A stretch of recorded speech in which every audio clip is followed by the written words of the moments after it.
بسم الله الرحمن الرحیم. نن د پښتو د ادب پاڼې نه زمین کوربه میلمه شوی دی او تعارف خو بس تاسو ټول پیژنئ چې د پښتو ادب پاڼې ده. ایډمن صاحب دی. نن به د هغې نه خوندور شانتې ساور ویو تعارف په لنډ غونته خپله وکړي. السلام علیکم مینوالو، زه اختر شید بیا د پښتو ادب خپرونې نه ستاسو په خدمت کې حاضر یم. امیر شید ډېره زیاته مننه چې تاسو زما په ځای هوسټینګ وکړو. جواد خان ستا هم ډېره مننه یار چې ته موږ سره راغې. نو زه به ملګرو له ټایم ضایع کوم نه، دی ته به زه داسې یو دوه کلامونه لنډې ووایم. ارشاد دی چې هرې ګناه نه مې توبه کړې وه، هرې ګناه نه مې توبه کړې وه، نه وه کچه ښه مې پخه کړې وه. باور خو ځکه په ما نه کړي جانان، باور خو ځکه په ما نه کړي جانان، ما یې په مینه کې دوکه کړې وه.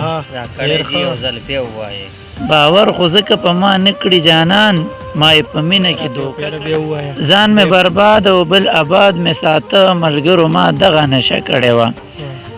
که خبر وې هجران دومره وي ګران، که خبر وې هجران دومره وي ګران، ما به له عشق نه هم روجه کړې وه. او لیکي په ټول عمر اشعار کې رښتیا، لیکي به ټول عمر اشعار کې رښتیا، اختر شید ځان سره وعده کړې وه.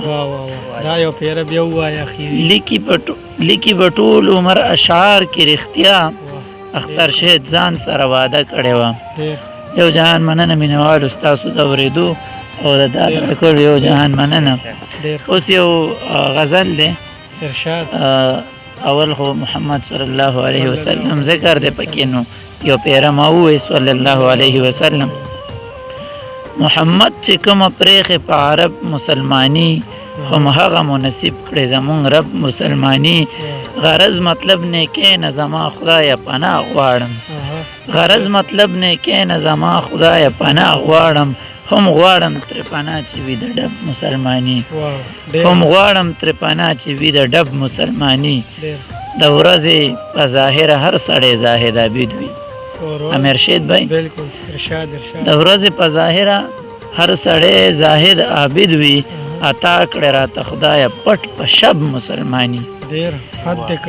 او دنیا که د آباده او ورخواته زندگی د جواد خان، دنیا که د آباد او ورخواته زندگی ده، نور هیڅ نه دي د دغې د سبب مسلماني. او بنده د بندګۍ نه پام کوه چې لرې اوسئ.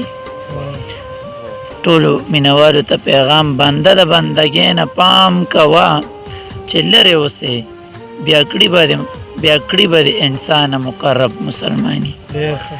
او اختر به درته نور د څه تشریح د اسلام وکړم، اختر به درته زه څه تشریح د اسلام وکړم، بندگی، مینه، خلوص او د ادب مسلماني. یو جهان مننه د اورېدو.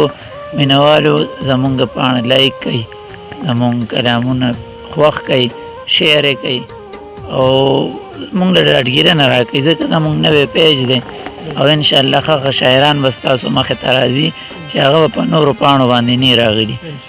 د لوی الله په امان او ستاسو دواړو جواد خان او امیر شید یو جهان مننه. والسلام.